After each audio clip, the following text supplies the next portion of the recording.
Convidamos o auditor estadual de controle externo do TCM, Jailson Gomes de Araújo Júnior, para a mesa.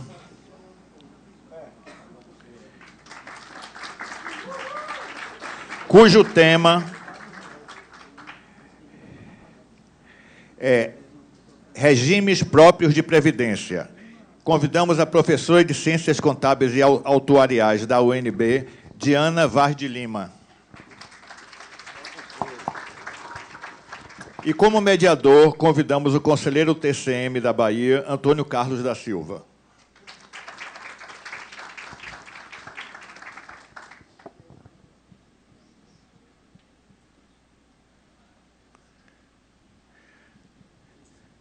O auditor Antônio Carlos da Silva, que é conselheiro substituto do TCM, é bacharel em Direito e Ciências Contábeis, especialista em auditoria governamental,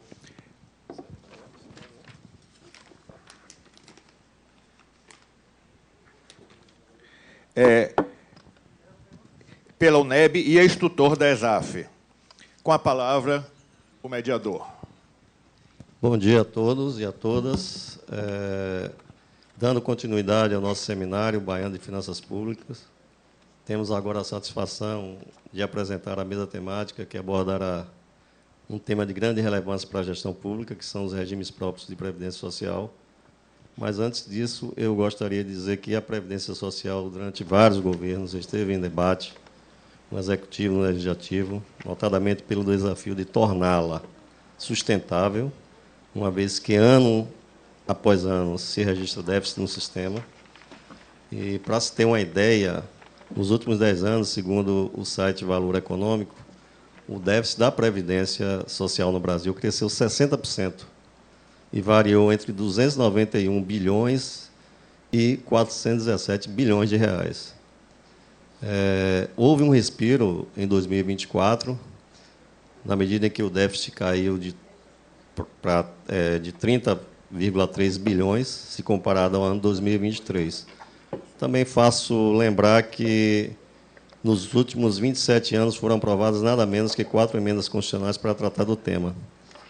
Mas, assim, voltando ao nosso seminário, ouviremos 2 especialistas que trarão reflexões e dados relevantes sobre a situação previdenciária no âmbito municipal. Estamos falando dos conferencistas Dr. Jailson Gomes de Araújo Júnior e da doutora Diana Vaz de Lima. Sobre o Dr. Jailson Gomes de Araújo Júnior, que vai fazer a primeira palestra, ele é professor, é formado em administração pela Universidade Estadual de Feira de Santana, é mestre pela Universidade de Brasília, pelo programa Mestrado Profissional em Administração Pública, é auditor estadual de controle externo concursado do TCM Bahia, é o diretor de controle de atos de pessoal do nosso TCM e também é membro da Comissão de Progestão RPPS, representando a Tricom. Ele abordará o tema A Situação Previdenciária nos Regimes Próprios de Previdência Social Municipais Baianos. Com a palavra, doutor Jailson. Obrigado, Antônio Carlos. Sempre um prazer estar na companhia do conselheiro e da professora Diana, que, mais do que professora da UNB, é minha orientadora e parceira nos artigos científicos, nas produções, capítulos de livro que a gente já escreveu juntos. E é sempre uma satisfação muito grande, estar com a professora.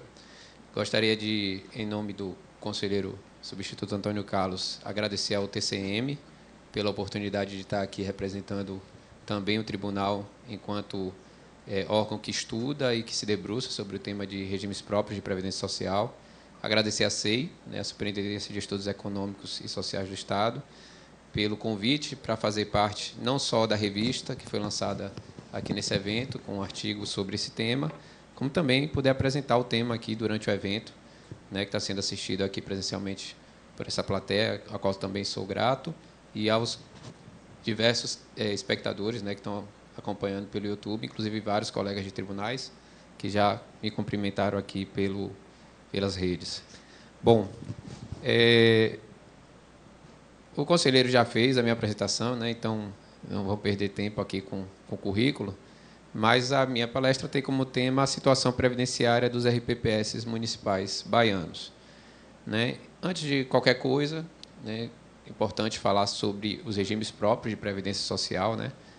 Eu acho que teve uma diferençazinha de fontes, né? Mas não sei como está aí na apresentação para vocês. Mas, enfim, a Constituição Federal de 88 ela prevê 3 regimes de previdência. Nós temos o regime geral de previdência social, lá no artigo 201, né, que é aquele que é obrigatório, né, para todo brasileiro que ofere renda, então os empregados, autônomos, eles são vinculados obrigatórios a esse regime de previdência geral, que é administrado pelo INSS, né, e desde que não sejam vinculados a outro regime de previdência. E qual é esse outro regime de previdência? Nós temos o regime de previdência complementar, que eu vou falar um pouquinho mais à frente, e o regime próprio de previdência social. Os regimes próprios estão previstos no artigo 40 da Constituição. Então, são regimes de previdência específicos criados pelos entes nacionais para os seus servidores efetivos, certo? Então, é um público fechado, por isso que o nome é regime próprio, né? Porque pertence ali apenas aos servidores efetivos daquele ente que o criou. E, além disso, nós temos o regime de previdência complementar, que ele é facultativo. Então, o INSS ele tem um teto, né, de contribuição, hoje está em torno de R$ 8.000, né, o teto do regime geral de previdência, e quem quer ter uma aposentadoria maior que isso, ele pode se filiar facultativamente a um regime de previdência complementar. Existem diversos regimes privados, né, administrados por bancos de investimento, bancos comerciais, e os servidores públicos que têm a sua contribuição limitada ao teto do RPPS, principalmente a partir da emenda 103, né, eles também, o ente federativo tem que propiciar a esse servidor que recebe acima do teto um regime de previdência complementar para que esse servidor possa garantir uma aposentadoria compatível com seus rendimentos, né, atuais. Bom, esse artigo que a gente escreveu para a revista, ele teve como propósito, né, ele avaliar como está a situação previdenciária dos regimes de previdência aqui no nosso Estado. Né? A gente avaliou a questão atuarial, como é que estava a questão do déficit atuarial, dos parcelamentos, e questões normativas, cumprimentos de exigências para a emissão do certificado de regularidade previdenciária, do progestão, assim como a classificação desses regimes no ISP, que é um indicador que avalia diversas áreas, né, que são de interesse do RPPS, como a situação financeira, situação atuarial, a estrutura administrativa, se está cumprindo as normas, o envio dos documentos obrigatórios para o Ministério da Previdência. Além disso, a gente verificou também o cumprimento das exigências da Emenda Constitucional 103, né, que é a última reforma feita aqui no Brasil, grande reforma, e também identificar alguns desafios, né, para os RPPS, para que eles possam melhorar a sua posição, né, previdenciária, posição financeira, posição atuarial. Para esse estudo, a gente utilizou alguns bancos de dados públicos, né? Então, por exemplo, o CadPrev, que é o Sistema de Coleta de Dados Previdenciários do Ministério da Previdência Social. Então, lá a gente pode coletar alguns dados atuariais, demográficos, financeiros dos RPPS. Né? A gente também utilizou o ISP, que é um indicador que mede a gestão dos RPPS. A gente utilizou um painel de implementação da Emenda Constitucional 103, que criado pelo Ministério da Previdência Social, disponível lá no portal da Previdência. O site do próprio TCM, que contém dados relativos à receita corrente líquida desses municípios. O Progestão, RPPS, que é o programa que ele estimula a governança e a correta gestão, os controles internos dos regimes próprios de previdência. E o IBGE para dados populacionais desses municípios.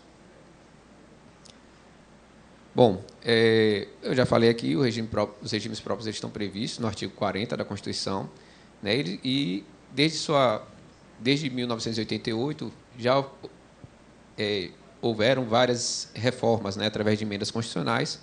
Dou destaque aqui para as 3 principais, né, a Emenda Constitucional 20, de 98, que foi a que estabeleceu a questão do equilíbrio financeiro e atuarial para os RPPS.